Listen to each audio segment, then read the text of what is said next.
Hello friends, welcome back. അപ്പോൾ നമ്മൾ ഇന്ന് ഈ ഒരു ക്രേപ്പ് മെറ്റീരിയൽ വെച്ചിട്ടാണ് ഒരു പാൻറ്റ് സ്റ്റിച്ച് ചെയ്യുന്നത് കേട്ടോ. അപ്പോൾ വീട്ടിലിടാൻ വേണ്ടിയിട്ടാണ് ഇത് സ്റ്റിച്ച് ചെയ്യുന്നത്. കഴിഞ്ഞ ക്രിസ്മസിന് റെഡ് ക്ലോത്ത് മേടിച്ചതായിരുന്നേ, അതൊന്നും ചെയ്യാൻ പറ്റാത്തതുകൊണ്ട് ഇപ്പോൾ നമുക്കൊരു പാൻറ്റ് സ്റ്റിച്ച് ചെയ്യാം. 44 ഇഞ്ചാണ് കേട്ടോ ഇതിൻ്റെ വീതി വരുന്നത്. അപ്പോൾ ഞാനിവിടെ നമ്മുടെ ലെങ്തായിട്ട് എടുത്തിട്ടുള്ളത് വീതിയാണേ. അപ്പോൾ ഇതൊരു ഫ്രീ സൈസിൽ വേണ്ടി ചെയ്യുന്നതാണ് കേട്ടോ. അപ്പോൾ ആവശ്യത്തിന് മാത്രം തുണി മടക്കിയിട്ട ശേഷം മെഷർമെൻറ്റ്സ് എല്ലാം മാർക്ക് ചെയ്തെടുക്കുന്നുണ്ടേ. ഇനി ഇതിൻ്റെ ബാലൻസ് കുറച്ച് പീസ് വരുന്നുണ്ട്. അപ്പോൾ അത് വെച്ച് നമുക്ക് അടുത്തൊരു ഡ്രസ്സും കൂടി ചെയ്യാം. അത് അടുത്ത വീഡിയോയിലാണേ.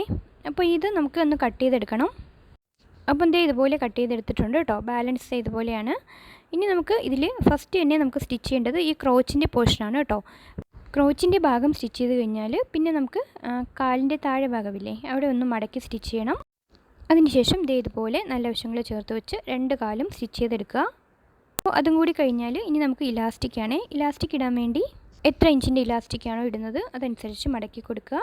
ശേഷം ഇലാസ്റ്റിക്കിൻ്റെ ലെങ്ത് എടുക്കുന്നത് നമ്മുടെ ടോട്ടൽ വേസ്റ്റിൻ്റെ പോർഷനിലെ വണ്ണമില്ലേ, വണ്ണത്തെക്കാളും 3-4 ഇഞ്ച് കുറച്ചെടുക്കണം കേട്ടോ. അപ്പോൾ അതെല്ലാം ഇലാസ്റ്റിക്കിൻ്റെ വലിവനുസരിച്ച് അങ്ങോട്ടും ഇങ്ങോട്ടും മാറ്റം വരാം. അപ്പം നമ്മുടെ പാൻറ്റ് 5 മിനിറ്റിനുള്ളിൽ തന്നെ റെഡി ആയിട്ടുണ്ട്. കണ്ടോ, വളരെ സിമ്പിളല്ലേ, നിങ്ങൾക്ക് തന്നെ സ്റ്റിച്ച് ചെയ്ത് നോക്കാം. ഇതുപോലുള്ള പാൻറ്റിൻ്റെ ഫുൾ വീഡിയോ ഞാനിവിടെ താഴെ കൊടുക്കുന്നുണ്ട് കേട്ടോ. അപ്പോൾ തയ്ക്കാൻ ഇൻട്രസ്റ്റ് ഉള്ളവർക്ക് തയ്ച്ച് നോക്കാം. അപ്പോൾ വീണ്ടും ഒരു വീഡിയോയുമായി കാണാം ഫ്രണ്ട്സ്. Thank you.